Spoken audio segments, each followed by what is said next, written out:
Hello people, welcome back.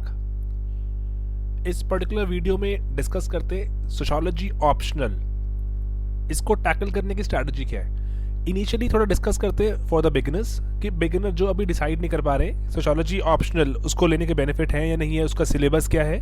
और towards the end हम discuss करेंगे सोशियोलॉजी के आंसर्स बेटर लिखने के फ्रेमवर्क्स, कि कैसे आंसर को थोड़ा और बेटर, थोड़ा और हॉलिस्टिक कर सकते हैं आप। तो इस पूरे वीडियो में सोशियोलॉजी ऑप्शनल को ही डिस्कस करते हैं। So let's begin. For beginners, it is important to know why should they take sociology as an optional, कि benefit क्या है इसको लेने का, इसके previous marking trends क्या है। मार्किंग ट्रेंड्स जैसे मर्जी रहे हों, but consistently there are people in top 100। Sociology optional से टॉप 100 में लोग कंसिस्टेंटली रहे हैं 20-25। एक्सटेंट ऑफ सिलेबस, सिलेबस कितना है? सिलेबस 3 से 4 महीने में कवर हो सकता है। और बाकी सिलेबस से फॉर एग्जांपल लेट्स से अगर आपको टेक्निकल सब्जेक्ट देखते हो तो उससे रिलेटिवली थोड़ा कम है। टेक्निकल सब्जेक्ट्स का सिलेबस जनरली ज़्यादा होता है।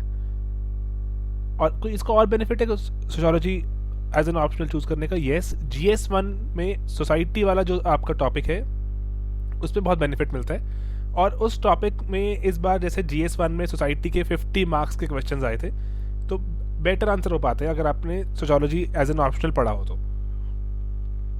All right. और जो बिगिनर्स होते हैं अभी चूज नहीं कर पाते कि सोशियोलॉजी एज एन ऑप्शनल अगर कंसिडर करें तो उसका सिलेबस क्या होगा क्या नहीं, सोशियोलॉजी में वो पढ़ेंगे भी क्या, तो क्या पढ़ेंगे।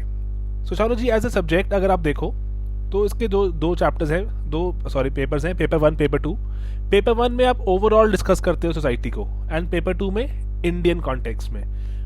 व्हेन आई से ओवरऑल सोसाइटी डिस्कस करते हो, इसका मतलब क्या है? इसका मतलब ये है कि आप डिस्कस करते हो कि सोसाइटी में कौन सी चीज़ें हैं, सोसाइटी के कंपोनेंट्स क्या क्या है। फॉर एग्जांपल आप अपने आसपास देखो, you see your father, your mother, brother, sister, ये किस चीज़ का पार्ट है? They are part of family.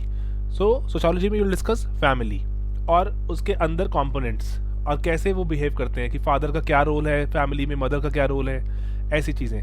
Religion discuss करोगे आप, रिलीजन का रोल क्या है सोसाइटी में, पॉलिटिक्स का क्या रोल है सोसाइटी में, कि मेल फीमेल में डिफरेंस क्यों है, रिच और पुअर में डिफरेंस क्यों है, इनको डिफरेंट बेनिफिट्स क्यों मिलते हैं, मेल को बेटर बेनिफिट दिए जाते हैं सोसाइटी में। पेट्रियार्किकल सोसाइटी बोलते हैं हम आज की सोसाइटी को, अपनी सोसाइटी को, कि मेल को बेनिफिट क्यों है। इन सब चीज़ों को स्टडी करते हो, अपने आसपास सराउंडिंग सोसाइटी को स्टडी करोगे आप। I find it very interesting. I am from engineering background, तो मेरे लिए तो ये काफ़ी अच्छा चीज़ था सोशियोलॉजी एज अ सब्जेक्ट पढ़ना। ओके, पेपर 1 में देखते हैं क्या होगा। फंडामेंटल्स ऑफ सोशियोलॉजी, इसमें टोटल 10 चैप्टर्स हैं। अगर आप देखो तो मैं briefly I go run through all the chapters, आपको बताते हुए कि क्या क्या चैप्टर में क्या क्या कवर कर सकते हैं आप, क्या क्या देखेंगे आप। किसी भी आप सब्जेक्ट को पढ़ेंगे उसका पहला चैप्टर होता है डिसिप्लिन, कि ये सब्जेक्ट आया कैसे, ये डेवलप कैसे हुआ, इसकी हिस्ट्री क्या है। थोड़ा हिस्ट्री के बारे में जानोगे इसके आप सोशियोलॉजी के, कि क्या रिक्वायरमेंट्स थी 17th-18th सेंचुरी की जब लोगों को सोशियोलॉजी एज एन ऑप्शनल चाहिए रहा होगा, या क्या हो सकता है पॉसिबिलिटीज़, इससे बेटर कैसे हो सकता है। साइकोलॉजी क्यों नहीं आंसर कर पाई सोसाइटी के क्वेश्चंस को, या फिर आप हिस्ट्री ही क्यों ना स्टडी कर लें, या फिर एंथ्रोपोलॉजी क्यों ना स्टडी कर लें, वाई सोशियोलॉजी इज रिक्वायर्ड। तो इन सब चीज़ों को डिस्कस करोगे आप अपने चैप्टर 1 में। देन यू डिस्कस कि क्या सोशियोलॉजी साइंस है भी है कि नहीं है, सोशियोलॉजी एज अ साइंस, कि ये साइंस है, ये आर्ट है, क्या है। तो ये स्टैंडर्ड सी एक डिबेट होती है किसी भी ह्यूमैनिटी के सब्जेक्ट में, कि वो साइंस है या नहीं। तो उस पर डिस्कशन होती है कि उसके टूल्स हम यूज़ कर सकते हैं साइंस के, या इसमें टूल्स नहीं यूज़ कर सकते, क्या हम सैम्पलिंग सर्वे फॉर एग्जांपल, ये वो जब जितनी भी चीज़ें हैं साइंटिफिक तरीके से कंडक्ट की जाती हैं, उसका कितना यूजेज है सोशियोलॉजी में, कितना नहीं, उसको लेकर डिबेट है ये। Then research methods, again technical topic है ये वाला, चैप्टर 3 थोड़ा टेक्निकल है। उसके बाद most important chapter of the entire syllabus, thinkers. इसमें आप 6 वेस्टर्न थिंकर पढ़ोगे आप, 6 वेस्टर्न थिंकर्स, और उन्होंने उनके कुछ रिलेटेड कॉन्सेप्ट्स। बहुत ही इंटरेस्टिंग चैप्टर है, आपको सोशियोलॉजी की एक्चुअल फीलिंग ही इसी चैप्टर से आएगी कि that you are studying sociology. Karl Marx के बारे में आप पढ़ोगे, सबसे important thinker. Then Durkheim, Weber, Parsons, Merton and G.H. Mead. These 6 thinkers, मैं इस स्लाइड पे थोड़ा टाइम चाहूँगा स्पेंड करना। तो जैसे आप मार्क्स के बारे में पढ़ते हो तो आप समझते हो उसकी आइडियोलॉजी थी क्या, कि वो कैसे चीज़ों को एनालाइज करता था, और या फिर आप देखोगे उसको कि वो कैसे चीज़ों किन किन चीज़ों को लेके क्रिटिकल था, किसको क्रिटिसाइज करता था, किसको नहीं करता था अकॉर्डिंगली। देन डकहाइम का similar, weber and rest of the people.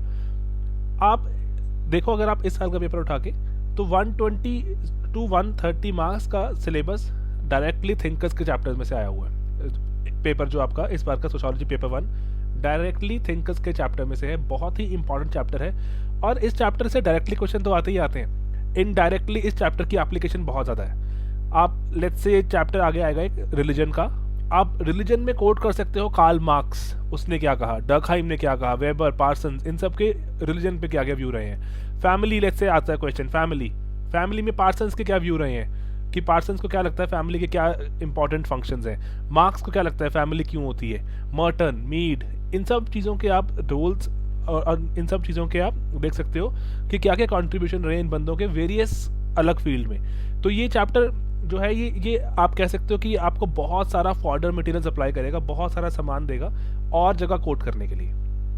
तो I would rather like you to spend a lot of time on this particular chapter. Then stratification वाले चैप्टर में आप स्टडी करोगे कि वेरियस सोसाइटी में सेगमेंट्स क्यों exist करते हैं, कि मेल फीमेल, जैसे आप देखो अलग सेगमेंट है ना, मेल को अलग बेनिफिट मिलते हैं, फीमेल को अलग बेनिफिट मिलते हैं, बेटा बेटी घर में अगर आप देखो। और लेट्स से अमीर गरीब या फिर ओल्ड एज के बंदों को अलग अलग तरह का ट्रीटमेंट है और यंग को अलग तरह का ट्रीटमेंट है, थोड़ा डिफरेंस है ट्रीटमेंट में। तो ऐसा क्यों होता है, वेरियस स्टेटा क्यों डेवलप हो गए हैं, क्या उनमें मोबिलिटी मतलब उनमें मूवमेंट पॉसिबल है, कि क्या जो एक बेनिफिट किसी एक को मिले हैं दूसरे को मिल सकते हैं, क्या ऐसी कंडीशन हो सकती हैं, क्या पॉलिसीज बननी चाहिए, accordingly a lot of things आप स्टडी करोगे, थ्योरीज। देन वर्क, कैसे वर्क डिवाइडेड है, इकोनॉमिक लाइफ कैसे डिवाइडेड है सोसाइटी में, पॉलिटिक्स और सोसाइटी में डेमोक्रेसी क्या होती है, सिविल सोसाइटी क्या होती है, and so on. Then religion, society और किनशिप का चैप्टर है। देन किनशिप होता है आपकी फैमिली, रादर एक्सटेंडेड फैमिली, कि फैमिली में कैसे फैमिली क्या होती है और कैसे आप अपने रिलेटिव्स की पहचान करते हो कि हाँ ये मेरा रिलेटिव है कि नहीं। और इसमें आप देखोगे मैरिज क्या होती है and so on. Then last chapter of this paper is social change, कि चेंज कैसे आता है मॉडर्न सोसाइटी में। मॉडर्न सोसाइटी में चेंज के एजेंट्स क्या क्या है, क्या ये लॉ से आता है या एजुकेशन से आता है, अकॉर्डिंगली वेरियस अदर थिंग्स। तो ये पेपर 1 के थोड़ा सा आपको मैंने बताया सिलेबस में क्या होता है। Paper 2 it is devoted to Indian society. Indian society के कंपोनेंट्स क्या हैं, कि क्या क्या चीज़ों से बनती है सोसाइटी, उसका स्ट्रक्चर क्या है सोसाइटी का, कि कंपोनेंट्स क्या है, आपस में कैसे वो डील करते हैं और कैसे वो आपस में इंटरेक्ट करते हैं और इनमें चेंज कैसे आ रहा है। ये पेपर 1 की तरह चैप्टर्स में डिवाइडेड नहीं है, ये ABC पार्ट्स में डिवाइडेड है। पेपर 2 ABC टोटल देखें अगर आप तो 15 चैप्टर्स बनते हैं आपके। तो जैसे फॉर एग्जांपल जो आपका पार्ट 1 है, इसमें इंडियन सोसाइटी की इंट्रोडक्शन है। इसमें बताएंगे आपको बताते हैं कि इंडियन सोसाइटी के पर्सपेक्टिव मतलब व्यू पॉइंट्स, कि किस किस बंदे ने इंडियन सोसाइटी को किन किन तरह से एनालाइज किया। ज़्यादा बंदे नहीं है, सिर्फ 3 लोगों के बारे में जानना है।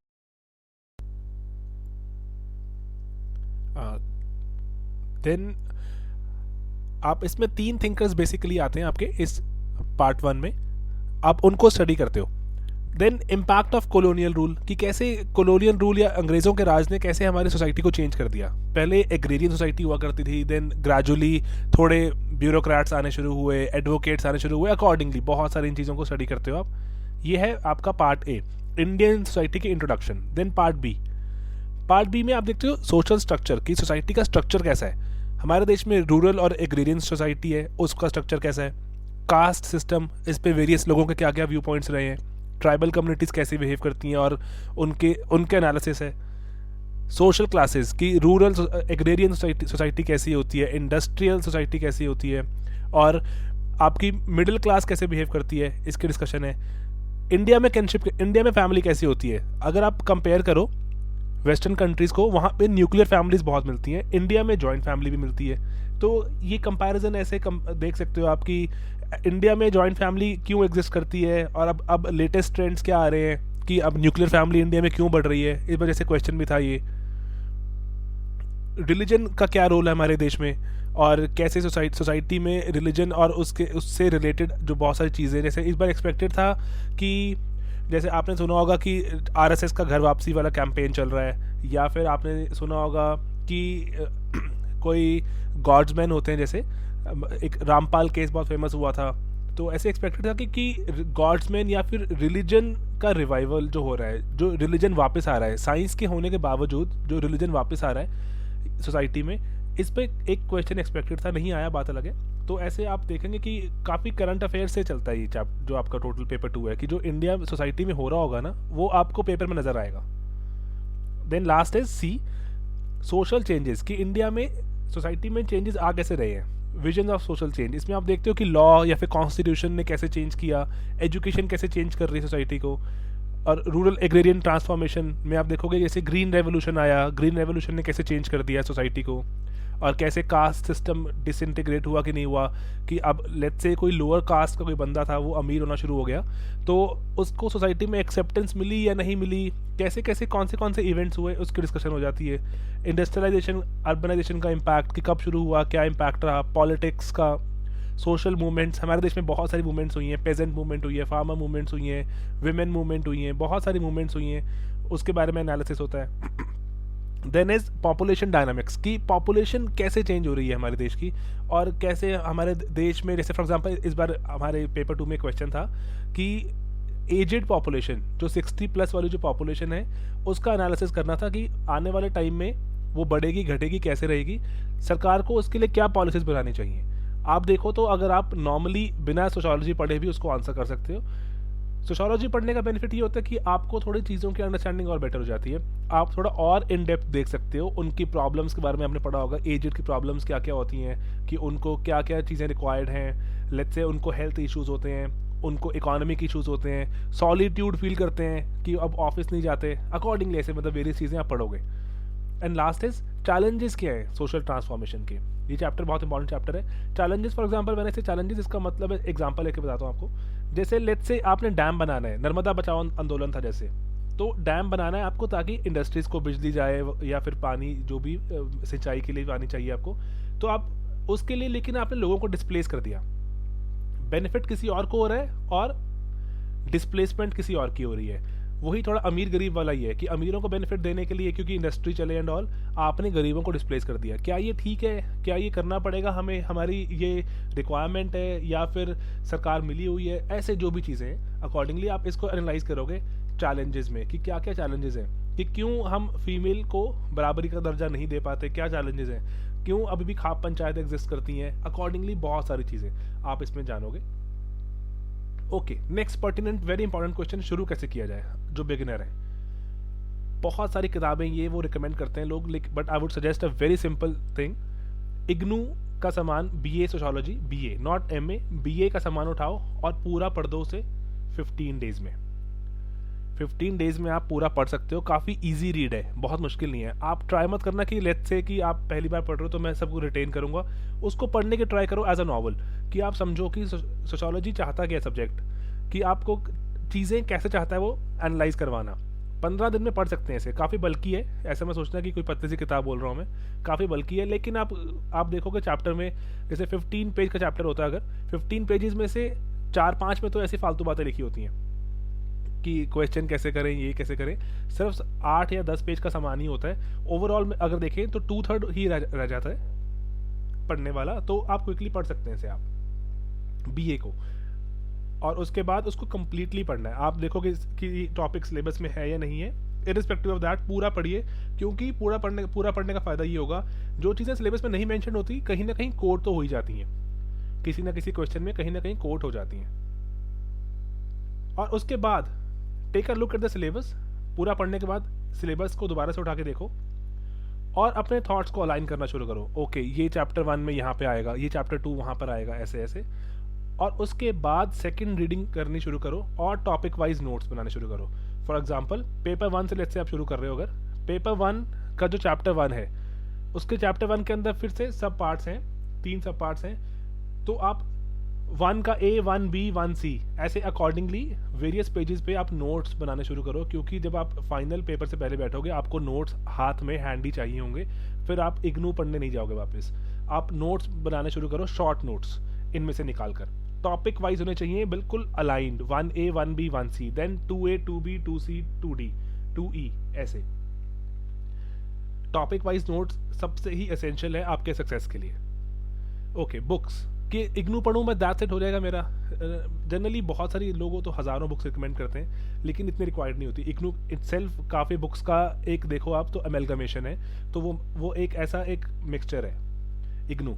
उसमें काफ़ी अच्छे थिंकर्स, काफ़ी अच्छे जो इंडिया के राइटर्स हैं उन्होंने लिखा हुआ है, तो काफ़ी इन इटसेल्फ वो सफिशिएंट है। लेकिन स्टिल थोड़ा अगर आप चाहते हो और अच्छी, जैसे कुछ चाहते हो नोट्स वगैरह लेना, तो 3 बुक्स मैं रिकमेंड कर रहा हूँ आपको। पहली तो है हरलम्बस। हरलम्बस एक ये दो मिलती हैं, 2 वर्जन में अवेलेबल है, एक ऑरेंज वाली और एक बिग वन बोलते हैं, थोड़ी बड़ी वाली होती है वो। तो आपको मार्केट में जाके बोलना है हमें बिग हरलम्बस चाहिए, not orange one. Big one चाहिए, नॉट ऑरेंज। इसमें से आप जो रेलिवेंट चैप्टर्स हैं उनके नोट्स निकालते रहो, और अगर आपको लगता है इग्नू में कुछ चीज़ें नहीं दी हुई तो उसमें ऐड करते रहो। देन रिट्जर होती है, रिट्जर एक बुक है, ये भी आप खरीद सकते हो। थिंकर्स इसमें अच्छे दिए हुए हैं, बाकी बहुत ही आई वुड से एवरेज है, बहुत कोई खास चीज़ नहीं है। थिंकर्स के लिए ठीक है, अगर फ्रेंड के पास किसी के पास है तो जेरोक्स करवा लो जैसे मर्जी, तो इतनी एसेंशियल नहीं है, बट स्टिल बाकी सबसे बेटर है। And then is Anthony Giddens. ये मॉडर्न डे या आजकल के एक थिंकर हैं एंथनी गिडन्स, तो इन्होंने सोशोलॉजी पे काफ़ी काम किया है, अभी भी एक्टिव है। तो एंथनी गिडन्स की बुक पे आप पढ़ सकते हो सोशोलॉजी पर, आपको अच्छा पर्सपेक्टिव मिलता है। काफ़ी बल्कि है और रेलिवेंट चैप्टर्स पढ़ सकते हो, सब मत पूरा मत पढ़ना, बट स्टिल रेलिवेंट। और अगर आप इनको अवॉइड चाहते हो करना, हरलम्बस रख लेना आप, रिट्जर एंथनी गिडन्स आप अवॉइड कर सकते हो ईजिली। हरलम्बस आपको काफ़ी हेल्प करेगी, मस्ट है, this you should buy with IGNOU BA। Okay, next level पे ले जाने के लिए आप, लग्जरी बता रहा हूँ आपको मैं कि आपको लगता है काफ़ी आपको सोशोलॉजी समझ आ गई है, तो इग्नू के MA के नोट्स उठा सकते हो, उसमें से कर्सरी ग्लांस दो फटाफट से क्विकली, आपको लगता है कि आपको काफ़ी चीज़ समझ आ गई है बेटर लेवल पे। और आप मार्केट से नोट्स भी खरीद सकते हो। मैंने उपेंद्रा सर के, महापात्रा सर के बहुत सारे नोट्स देखे, लेकिन जो मुझे बेस्ट लगे वो सिंदूरी मैम के नोट थे। सिंदूरी ma'am, she got into IAS इन 2010 और 11, आई एम नॉट श्योर, लेकिन उनके नोट्स मार्केट में मैंने देखे, मुझे काफ़ी अच्छे लगे, बहुत ही ढंग से बनाए हुए थे, और थोड़ा नोट मेकिंग की आर्ट भी समझ आती है कि नोट्स बनाने कैसे हैं। काफ़ी अच्छे नोट्स बनाए हुए थे उन्होंने, और उनके नोट, आप उनके नोट्स उठाओ और अपने जो आप नोट्स से थोड़ा लेट्स से वीजा भी कंपेयर करो, देखो जो चीज़ें मिसिंग है वो उठा के उनके नोट से अपने नोट्स में कॉपी करो, देखो कि चीज़ों को कंप्लीट करो और हॉलिस्टिक बनाओ। क्योंकि अगर आप लेट्स से महापात्रा सर के नोट्स उठाओ या किसी भी और सर के नोट्स उठाओ, आपको लगेगा कि और नया पॉइंट मिल गया और नया, तो इनफाइनाइट है ये, नए नए पॉइंट्स तो मिलते ही रहेंगे। लेकिन एक जगह पे आपको थोड़ा ट्रेड ऑफ, थोड़ा बैलेंस करना होगा कि ओके मैंने हर एक टॉपिक कवर कर लिया है और मेरे को लगता है मैंने एवरेज डेप्थ तो कवर कर ही ली है, तो दैट्स इट। क्योंकि आपको मेमोराइज भी करना है सब कुछ, वहाँ जाके आपको रिप्रोड्यूस भी करना है, तो इसलिए I am not recommending a lot of books and lot of things. तो आपने इग्नू BA देखा, हरलम्बस से उसको अकम्पनी किया, और सिंदूरी मैम के नोट से आप सामान निकालो और उसमें कॉपी करो।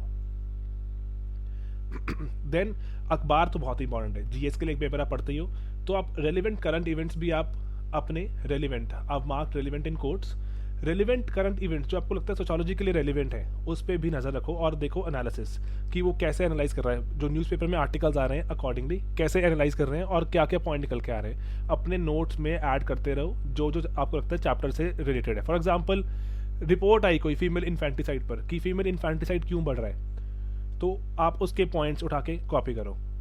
माइग्रेशन क्यों हो रही है, लेट्स से माइग्रेशन हो रही है, यूपी से महाराष्ट्र में लोग आते हैं, वहाँ पे उनको अच्छा ट्रीटमेंट नहीं मिलता, तो क्या उसके रिपरकशन है सोसाइटी में, उसके माइग्रेशन के क्या बेनिफिट हैं, क्या नुकसान है, अकॉर्डिंगली आप इस पर बहुत सारे आर्टिकल छपते रहते हैं। रिलीजन में देखो आप, कन्वर्जेंस जो आजकल हमने डिस्कस किया, जैसे घर वापसी एंड ऑल जो डिबेट चल रही है, या फिर गॉड्समैन के एग्जिस्टेंस जो है, ये थोड़ा तो ये काफ़ी कॉन्ट्रोवर्शियल टॉपिक होते हैं, सोसाइटी में एग्जिस्ट करते हैं, इसको कुछ लोग एक्सेप्ट करते हैं, कुछ लोग एक्सेप्ट नहीं करते, इसलिए कंट्रोवर्सी क्रिएट हो जाती है, और ये इसलिए पेपर में आने के चांसेस बढ़ जाते हैं। इसका एनालिसिस होना चाहिए आपके पास। फैमिली मैरिजेस में जैसे फॉर एग्जांपल ट्रेंड्स क्या चल रहे हैं आजकल, तो बहुत ज़्यादा चेंज हो रही है मैरिजेस के हिसाब किताब, लोग थोड़ा अब उसमें आना शुरू हो गए हैं आपके लिव इन रिलेशनशिप में, जो मेट्रोज में तो बहुत ही एक्सेप्टेबल नॉर्म होता जा रहा है। तो इस पर क्वेश्चन भी आया था इस बार GS1 में सोसाइटी में कि लिव इन रिलेशनशिप पर क्वेश्चन था, और फैमिलीज़ के नई नई टाइप कैसे निकल के आ रही हैं, गे पेरेंट फैमिली आ रही हैं, गे पेरेंट फैमिली का तो बहुत ही स्टैंडर्ड क्वेश्चन होता है, सोशोलॉजी में आता ही आता है। और single parent family, Sushmita Sen की जैसे है, सिंगल पेरेंट है वो, तो अकॉर्डिंगली आपको जानना है कि नए नए ट्रेंड्स क्या निकल के आ रहे हैं, एट्सेट्रा एट्सेट्रा, बहुत सारी चीज़ें आती रहेंगी। और पढ़ना कैसे है, अब ये है थोड़ा एडवांस लेवल, फ्रेमवर्क्स बनाए आपको, आप इनफाइनाइटली याद नहीं कर सकते चीज़ों को, और मैं पढ़ता रहूँ याद करता रहूँ, उसको क्रैम करता रहूँ। Cramming is not the way out. किसी भी यूपीएससी एग्जाम को क्रैक करने के लिए, जीएस 1 2 3 4 जो मर्जी हो, आपको फ्रेमवर्क चाहिए होंगे। आप चीज़ों को पढ़ो, उसको ढंग से पढ़ो, और लेकिन उस वक्त टेंडेंसी नहीं होनी चाहिए कि मैं सब कुछ रट्टा मार लूँ और क्रैम कर लूँ। फ्रेमवर्क्स होने चाहिए आपके पास। फ्रेमवर्क जैसे फॉर एग्जांपल जो हमने कुछ फ्रेमवर्क जो हमने खुद दोस्तों ने बैठ के बनाए थे, जिसपे हम चीज़ों को एनालाइज करते थे, जैसे फॉर एग्जांपल सीसीआर, एक हमने सीसीआर फ्रेमवर्क बनाया था। लेट्स से कोई क्वेश्चन आता थिंकर का, किसी थिंकर का क्वेश्चन आता है, उसको हम कैसे एनालाइज करें कि इस थिंकर की थ्योरी को डिस्कस कर लो, या इस थिंकर की थ्योरी के बारे में कुछ बताओ, डिस्कस, एग्जामिन, कुछ भी। तो हम सीसीआर अप्रोच से करते हैं डिस्कस। सीसीआर क्या होती है? Contribution, criticism, relevance. कि इस थ्योरी का कॉन्ट्रीब्यूशन क्या है, कि इसमें हम बताएंगे ये थ्योरी थी क्या, इसने ये थ्योरी दी तो उसमें क्या समझाया, थोड़े एक्सप्लेनेशन, उस पर कुछ वर्ड्स। क्रिटिसिज्म, कि इस थ्योरी में क्या क्या मिसिंग रह गया, बाकी लोगों ने इस थ्योरी के बारे में क्या कहा, कि इस थ्योरी में ये चीज़ मिसिंग है या फिर वो चीज़ और होनी चाहिए थी। एंड देन रेलिवेंस, कि आज के ज़माने में ये थ्योरी कितनी रेलिवेंट है, सीसीआर अप्रोच। देन पेस्टल, ये स्टैंडर्ड है, बहुत लोग फॉलो करते हैं पेस्टल एनालिसिस। कोई भी टॉपिक में आपको मिल गया, तो लेट्स से आपको कोई मूवमेंट डिस्कस करनी है, या आपको कुछ भी डिस्कस करना है कि उसका क्या इम्पैक्ट रहा, तो आप डिस्कस करते हो पेस्टल से, कि पॉलिटिकल इम्पैक्ट क्या रहा, economic impact, social, technological, environmental and legal. I repeat, political, economic, social, technological, economic, environmental and legal. PESTLE analysis. Then एक हमने खुद से बनाया हुआ MTCR FCPEC। MTCR तो आप याद कर सकते हैं वैसे, जो एक मिसाइल टेक्नोलॉजी कंट्रोल रिजीम जो होता है आपका, MTCR FCPEC, FCUK होता है, हमने FCPEC बना दिया। तो MTCR FCPEC, M से क्या होता है? ये ओवरऑल पूरा सोशोलॉजी समाया है आपका MTCR FCPEC में, पूरा सोशोलॉजी। कोई भी सोशो का क्वेश्चन आ जाए, आप इस पे एनालाइज कर सकते हो। M, मैरिज, मोबिलिटी, माइग्रेशन, इन पर क्या क्या इम्पैक्ट रहा, इस जो भी चीज़ आपकी अंडर क्वेश्चन है, मैरिज के बारे में क्या कहती है, मोबिलिटी, माइग्रेशन। ट्राइबल्स के बारे में क्या कहती है, कास्ट एंड क्लास के बारे में क्या कहती है, रिलीजन के बारे में क्या कहती है, रूरल अर्बन को कैसे इफेक्ट करती है। देन फैमिली, चिल्ड्रन, बच्चों पे क्या इम्पैक्ट है उसका, political system, economic system, and then change, कि इस चीज़ के आने से कोई चेंज आ रहा है, अकॉर्डिंगली। ये पूरा आपका सोशोलॉजी समा जाता है इसमें। आप कुछ मर्जी क्वेश्चन डिस्कस कर लो, आप इससे आपके पास ये बहुत ही हॉलिस्टिक आपको पैरामीटर्स मिल जाते हैं चीज़ों को एनालाइज करने के, आपके आंसर में बहुत ढंग से डेप्थ आ जाती है। ओके, अब आपको नहीं लगता आपने काफ़ी पढ़ लिया, अब आप थोड़ा टेस्टिंग चाहते हो अपनी करना, of course join a test series. Test series join करो, ढंग से उसको रिलीजियसली फॉलो करो। प्रीवियस ईयर के पेपर जो हैं उनके आंसर्स लिख के तैयार रखो अपने पास।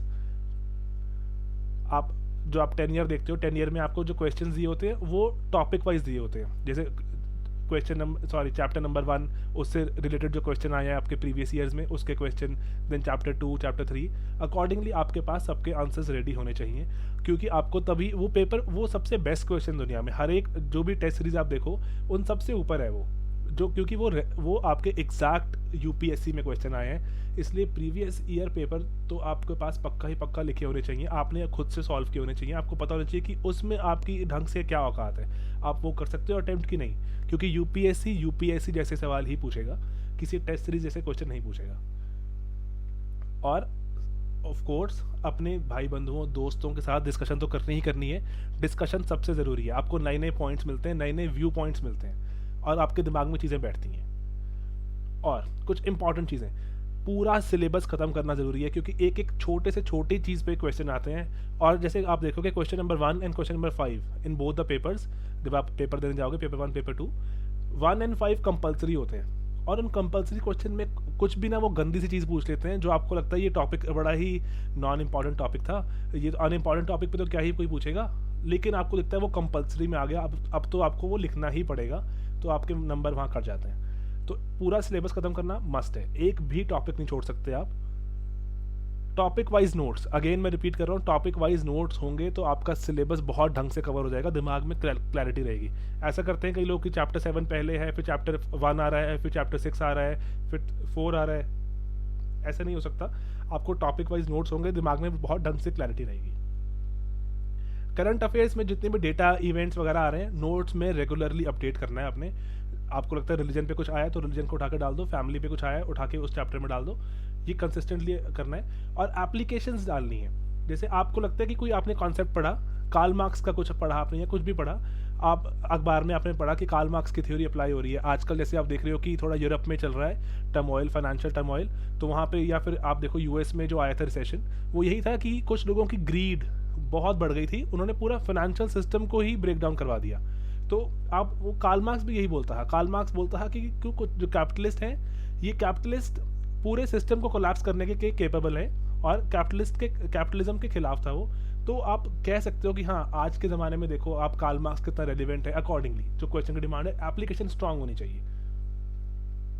और again last point is thinkers के चैप्टर को पेपर 1 पेपर 2 में जहाँ जहाँ थिंकर्स आते हैं आपको न्यूमरस टाइम्स, मल्टीपल टाइम्स वो चैप्टर करने हैं, सबसे इंपॉर्टेंट चैप्टर्स हैं वो। और उन चैप्टर्स में जो आप पढ़ोगे उसको रिपीटेडली, आपको लगता है जहाँ एप्लीकेशन है वहाँ कोट भी करना है, quote them, quote those thinkers, उन थिंकर्स को कोट भी करना है आपको। और finally before we conclude, sociology is relatively a simpler subject. It is simple and it is simplistic. Simplistic, when I say simplistic, I mean कि चीज़ें बहुत ज़्यादा कॉम्प्लेक्स नहीं होती हैं, जो आप सोच रहे हो वो उसके काफ़ी नज़दीक होती हैं। थोड़ा आपको बस उसमें डेप्थ डालनी है, थोड़ा और अंडरस्टैंडिंग को आपको डेटा से और एनालिसिस से बैक करना है ताकि आपका आंसर और बेटर लगे। और अननेसेसरी जार्गन यूज़ करके आप चीज़ों को और कॉम्प्लेक्स कर देते हो, खुद ही समझ नहीं आता आपने क्या लिखा है। अननेसेसरी जार्गन से बचना है। मैंने जितने भी लोगों को देखा है जिनके अच्छे मार्क्स हैं, कोई अननेसेसरी जार्गन यूज़ नहीं करता। व्हेन आई से जार्गन, जार्गन मीन्स कि ऐसे कॉम्प्लेक्स वर्ड्स जो रिक्वायर्ड ही नहीं थे वहाँ पर। आपको लगता है कि थोड़ा सोशो की फीलिंग लेने के लिए मैं डाल दूँ, थोड़ा खतरनाक सा वर्ड है, रिक्वायर्ड ही नहीं है, सिंपल वर्ड लिखो आप। एनालिसिस, बहुत सारे लोग होते हैं वो इतने थिंकर्स पढ़ लेते हैं कि उनका आप आंसर पढ़ो तो आपको लगता है कि सिर्फ आप थिंकर्स के नाम पढ़ रहे हो, एनालिसिस तो कहीं नजर ही नहीं आता। So do more analysis than quoting thinkers. Thinkers quote करने से ज़्यादा ज़रूरी है एनालिसिस। अगर आपके पेपर में, जैसे मेरे last time one of my friends, उसने बहुत ही कम थिंकर कोट किए and he got 228 marks in sociology. 230 was highest and 228 he got. He did not quote any thinker in paper 2, एक भी थिंकर नहीं, but he was amazing at analysing. And again last word of the entire presentation is topic wise notes होने चाहिए, क्योंकि paper से पहले आप बैठोगे, अगर आपके टॉपिक वाइज नोट्स नहीं हुए, you will be frustrated and you will end up screwing your exam. Topic wise notes are a must definitely, and thanks a lot for watching it.